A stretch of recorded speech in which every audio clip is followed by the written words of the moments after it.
Hi, this is Scott Bradfield, and this is Reading Great Books in the Bathtub. We're doing a long introduction before we start reading Ulysses, and I wanted to sort of talk today. I'm not preparing these lectures. I'm going to make lots of mistakes of facts. I just want to kind of take you through immediate readings of certain writings by Joyce as we prepare to read Ulysses and as we read Ulysses. And I wanted to go over some of the things we talked about in the previous talks. I put this little quote up on the board we wrote as a kind of our version of the Great Train Robbery. And I wanted us to also be remembering all the time that when we read fiction, we aren't doing any of the things we're told we're doing in academic courses or in critical theory courses. We aren't studying, for example, the history of Ireland or at the turn of the century, and we're not understanding the meaning of diacritical theory. We're hearing a story, and we're making the story operate in our heads because the writer is pushing certain buttons for us and helping us into the story. This is the type of prose that we would see in a dime novel, or an boy's adventure story, or a girl's adventure story. And I'll just go through them again. Choo choo. We hear something, we imagine a train. You could put lots more description up there, but you couldn't probably initiate the scene any more quickly than just hearing the damn train, right? Then we cut to a new paragraph. Paragraphs in fiction are the most important form of punctuation. That means we're shifting from what we're hearing to somebody else. Now, as soon as we read this, "Giddy up, Maybelline," Rory Calhoun shouted into the dry desert wind. Okay, we know we're in kind of a schlocky book because it's not great writing, but we know where we are, not because we're told, but because we're shouting into the wind, we're seeing the wind, and we're with a character shouting. And all of this story is coming to us because we know how to read the connection between those two paragraphs. We know the train isn't somewhere on another part of the planet. We know he's reacting to the sound of the train. And then we know when he's speaking about the train. And that when they're running the horses, just like you're cutting back between the men on the horses and the train, you imagine that they're chasing the train. You don't need to see them actually behind the train. Then we make these connections in our head. I wanted to talk a little bit about some of the things that we're doing as we're reading The Dead, one of Joyce's best stories, and written several years before Ulysses, because we're going to be doing all the same things in Ulysses. We're going to have to be focusing and you have to focus pretty hard on this story, I believe, and not by reading summaries of it or what it means or analyses of the ironies and the ambiguities in the story, but simply to understand where you are with the story and how you're processing that information and how you're enjoying the story. I take back the phrase processing information. I hate that. Okay, so let's look at the very opening and think about what you're getting and how little you are getting and how much you're bringing to the story. The Opening of The Dead, I'm going to be using this edition. It's a good one to have. It's the portable James Joyce because it has all of Dubliners. It has the entirety of Portrait of the Artist, a lot of the poetry, a play of his, and it's a nice single volume and some decent introductions to the pieces. The Dead. Lily, the caretaker's daughter, was literally run off her feet. Hardly had she brought one gentleman into the little pantry behind the office on the ground floor and helped him off with his overcoat when the wheezy hall door clanged again, and she had to scamper along the bare hallway to let in another guest. Now we're starting our story pretty close to a character who's almost going to disappear from the story, which is Lily. At the opening of the story, we're going to have a much wider frame, and we're going to have to find our way into the story one step at a time as readers. The opening paragraphs, I think, of this story are quite confusing. I think it takes a while to get into this story. And I don't think it's deliberate either. I think it just takes him a while to figure out how he wants to tell the story. But we slowly start to come into this home. We get a lot of information in the first two paragraphs. But the most important one is we're with Lily. We're rushing up and down, taking men in to help them get ready for the party and take off their clothes. And more important than any of that information for Joyce is setting the scene. So hearing the wheezy hall door bell clang again, that sort of information, that sort of detail is going to be coming into almost every paragraph of good Joyce prose. And you're going to see it a lot in Ulysses. Even when you don't know where you are, you're going to hear these noises. Okay. Now, we get a long paragraph I don't want to talk too much about, but it's the Morecambe's annual dance and the family background. And then we move on to, it's basically kind of a joint point of view. So we're with Lily, we're with all the women preparing the house at the beginning. And on the next page, we're really with the sisters about waiting for Gabriel, who's the central point of view of the story. And as readers, we're sort of coming into this noise. We're coming to the noise of the preparations of the party. That's a perfectly good idea.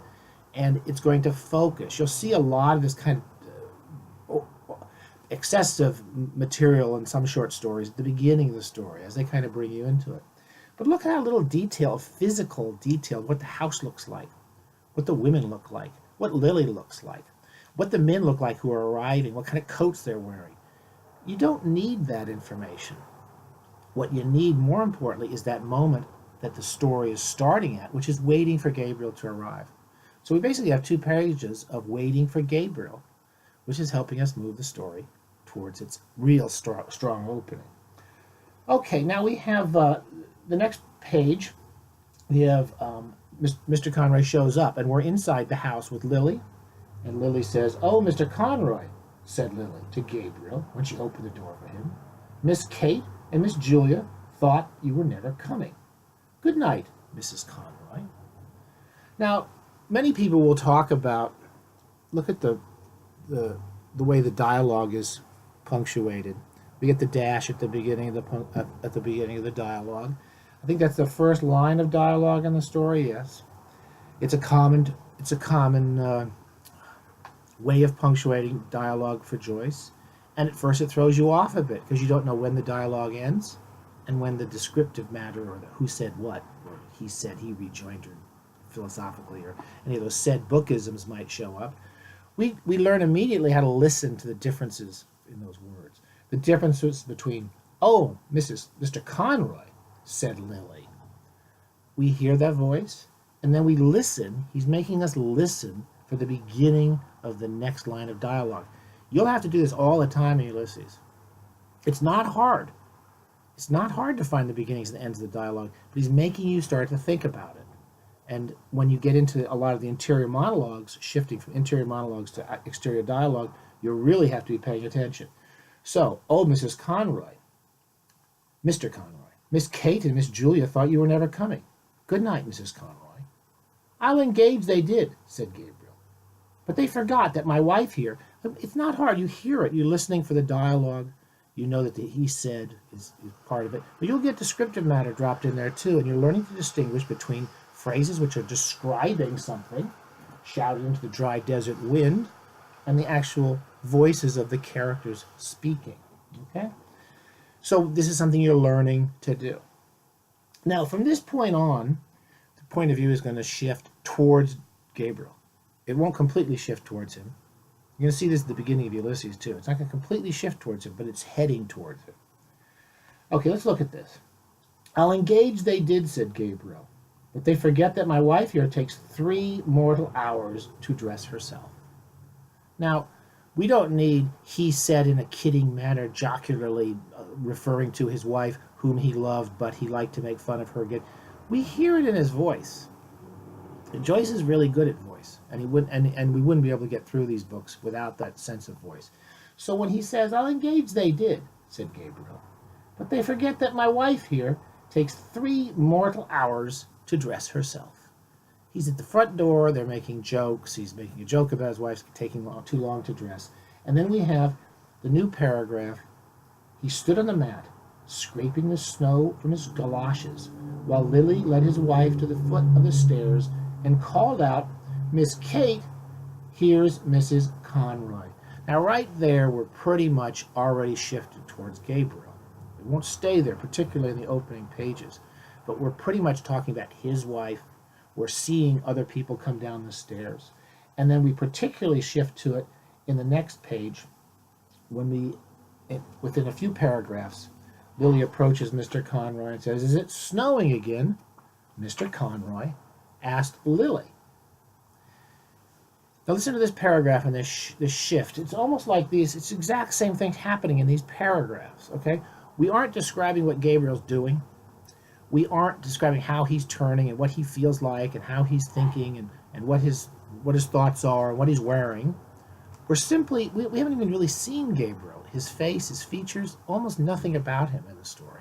We're seeing what he sees. "Is it snowing again?" Mr. Conroy asked Lily. She had preceded him into the pantry to help him off with his overcoat. Gabriel smiled at the 3 syllables she had given his surname. Mr. Conroy, I guess she's saying. We don't hear it when it happens, but we're filling in the background and going back sometimes to listening and hearing these things from what we're hearing in the story. So we're not being, it's not explained as it happens, but it's happening in the story. In the same way, we don't see this house, we don't see the relationships between the people, but we're accepting it. And like eavesdroppers kind of coming into a party that we've never been to before, we are sort of puzzling out the relationships between the different people in it. So as readers, we are not Gabriel Conroy, but we are riding behind him, like kind of ghosts. Gabriel smiled at the 3 syllables she had given his surname and glanced at her. She was a slim, growing girl, pale in complexion, and with hay-colored hair. The gas in the pantry made her look still paler. Gabriel had known her when she was a child and used to sit on the lowest step, nursing a rag doll. And there's a perfect contemporary use of point of view. Again, it's really developing a lot of these techniques we take for granted. All those techniques are in a Raymond Carver story, they're in a Lee Child novel, they're in a Joyce Carol Oates novel. They're constantly used. We take them all for granted, just like we take these for granted. But we look at the girl, because we are Gabriel for a moment. We remember seeing her nursing the child in the past, and we're still in the scene. Okay? We aren't seeing everything that's happening around us, but we're seeing what Gabriel looks at. Now, I'm not going to go through the whole opening, but I want you to see that we're going to be having to pay attention as we read our stories from Joyce, and as we read the chapters of Ulysses, to see who we're with, and what we're seeing, and what we're thinking. Now, we go through a little bit of a party here. We're going to move around a little bit. There's a lot of people coming and going in the party, and we're going to see Gabriel coming and going with the different people, but we're mainly going to be with him. And then we're going to do a very common old trick, a writer trick here, if I can find it, which is he's going to have a scene break here in a few minutes. Yes, page 202. So all of these people are coming in, and Freddie Malins, who's the bit of the drunk they're worried about, he's going to drink too much. He shows up, and then we're going to have everyone laughing and joking, and then there's going to be a scene break. Now, the scene breaks are going to occur occasionally in Ulysses, and they're very significant. They move us forward in time, usually. Page 202. And when we make that shift, we're going to be much more strongly inside Gabriel. And we pretty much won't leave him for the rest of the story. So we've been introduced to all the characters. We're not seeing everybody physically. We're not getting lots of descriptions of where they come from and who they did for a living and what their jobs are and why he drinks too much. We get none of that. We're eavesdroppers. And then we suddenly shift to Gabriel, page 202, could not listen while Mary Jane was playing her Academy piece, full of runs and difficult passages, to the hushed drawing room. He liked music, but the piece she was playing had no melody for him, and he doubted whether it had any melody for the other listeners, though they had begged Mary Jane to play something. 4 young men who had come from the refreshment room to stand in the doorway at the sound of the piano had gone away quietly in couples after a few minutes. The only persons who seemed to follow the music were Mary Jane herself, her hands racing along the keyboard or lifted from it at the pauses like those of a priestess in momentary imprecation, and Aunt Kate standing at her elbow to turn the page. Now we're planted in Gabriel. We're looking at things. The music is coming towards us. He's noticing that no one else is paying attention. Okay, so we're seeing what's interesting to Gabriel. We aren't getting every detail like you would get in a Henry James novel, every single cornice and every single chandelier. We're just getting the general impression. I'm going to stop that and I'm going to finish in a few minutes.